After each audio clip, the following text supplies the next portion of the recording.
E ela respondeu: eu sou fulana. E o diálogo continuou. Eu perguntei o teu nome. Perguntei quem tu és. Eu sou uma mulher. Eu perguntei teu sexo. Eu perguntei quem tu és. Eu sou uma cristã. Também não perguntei a tua crença religiosa. Perguntei quem tu és. E como o diálogo perdurasse, o anjo então falou: vai, filho, retorna ao corpo de carne e descubra quem tu és. O saber e o ser. Caminho da felicidade. Algumas semanas atrás, nós conversamos sobre a felicidade e a infelicidade. E eu falei alguma coisa a respeito do caminho da felicidade. O saber e o ser. Pergunto mais uma vez: sabemos quem somos? Vocês já pararam para pensar por que um elefante, um animal enorme como aquele, fica preso a uma corda frágil, com pouquíssimo esforço ele arrebentaria? Já pararam para pensar nisso? Eu li que isso ocorre porque o homem usa um meio muito eficaz de submetê-lo. Quando o elefante ainda é um bebê e desconhece a força que tem, ele fica preso a uma corda. E o bebê elefante tenta escapar. Faz esforços, se debate, se machuca, mas não consegue arrebentar as amarras, as cordas. E a cena se repete vezes e vezes por alguns anos. Só que as tentativas de libertar-se são inúteis. O elefante, enfim, desiste e vai crescendo. Ele acredita que todos os seus esforços serão inúteis para sempre. Por isso é que depois de adulto, aquele gigante fica preso a uma corda fina que ele poderia romper com esforços insignificantes. Eu achei muito interessante essa história. E questionei que nós poderíamos então indagar. Por que então que um ser tão grandioso, potencialmente criado para a perfeição, para a felicidade, se deixa vencer por amarras tão sutis e sem fundamento? São cordas invisíveis que vão imobilizando um gigante e por fim ele se submete, na grande maioria das vezes sem questionamentos. E as amarras são tantas e são tão sutis que geram uma paralisia generalizada, submetendo uma gama enorme de gigantes que não sabem, que não se conhecem, que não sabem quem são e que por isso desconhecem as suas potencialidades e seu objetivo na Terra. Então as histórias são muito similares, porque ao invés de buscarem o caminho da felicidade, se voltam para o ilusório, para o fútil, os falsos valores, simplesmente porque não sabem quem são, simplesmente porque não sabem a força que têm, porque desconhecem as suas potencialidades. Eu acho que vale a pena meditar sobre isso e buscar identificar em cada um de nós essas amarras invisíveis que nos impedem, não nos impedem, mas nos dificultam buscar o caminho da evolução. Nós temos um sol interior muito forte, E a nossa força é enorme e é muito maior do que nós podemos imaginar. Quando nós conseguirmos romper essas amarras, verdadeiramente descobrirmos quem somos, o que estamos fazendo aqui, aí nós estaremos caminhando rumo à felicidade. Nós estaremos no caminho da felicidade, a partir do momento que nós sabermos quem somos. Nós falamos aqui outro dia que muitas são as diretrizes que nos indicam um caminho para se encontrar a felicidade. E aqui nós tivemos, sim, naquela oportunidade, muitas sugestões, até conselhos, e são iniciativas positivas porque elas nascem do nosso desejo sincero de ajudar. Mas são muitos os caminhos para a felicidade.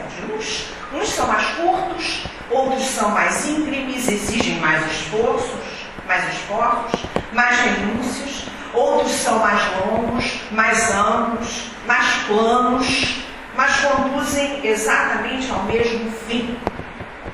Conforme nós já vimos aqui diversas vezes, a felicidade é, sem dúvida, uma construção diária.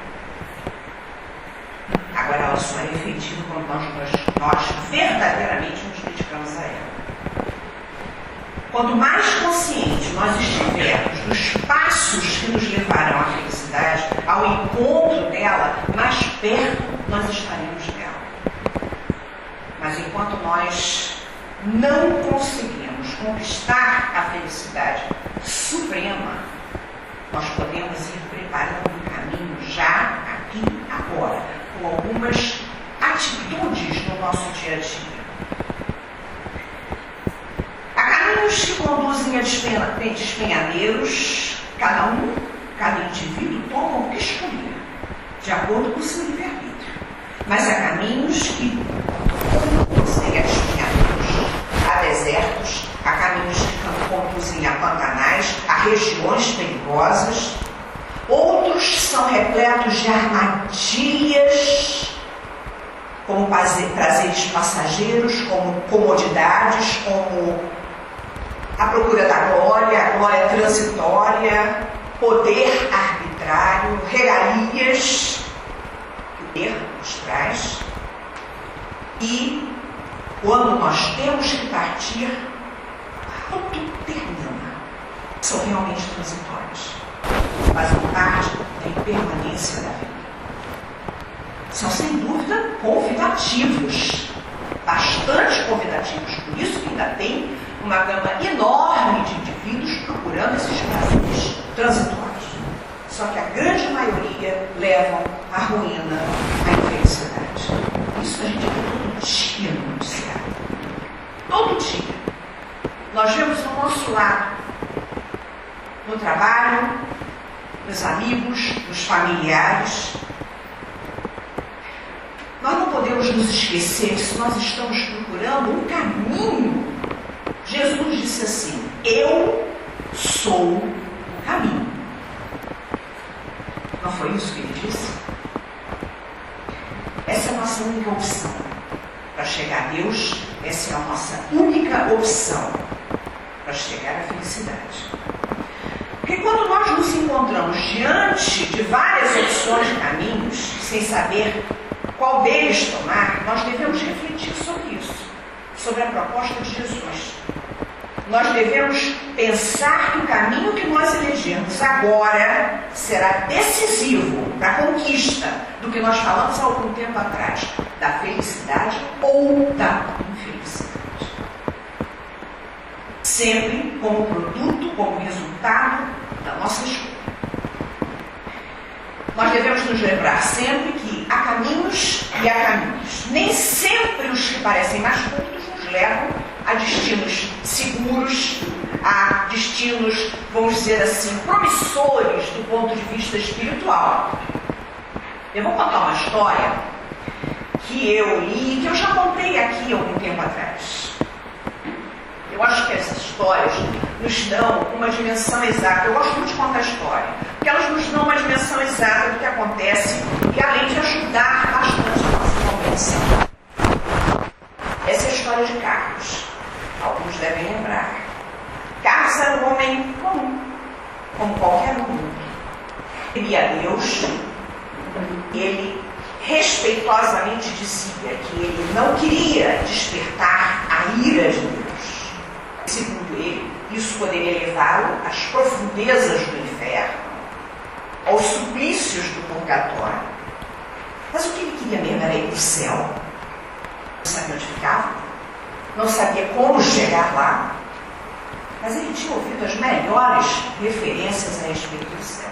Na sua maneira de pensar, a morte encerrava o capítulo da vida.